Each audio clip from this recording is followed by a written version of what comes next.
शंभो शिव पार्वते हर हर हर हर हर महादेव अशी महादेवाला हाक देत भाविक भक्त महादेवाच्या डोंगरात एक एक टप्पा वर चढत असताना एकच जल्लोष करत होते.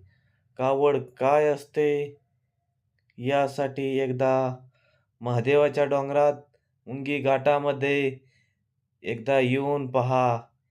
काय कावडीचं महत्त्व असतं, काय मानाच्या कावड्या असतात, हे पाहण्यासाठी नक्की मुंगी घाटात या.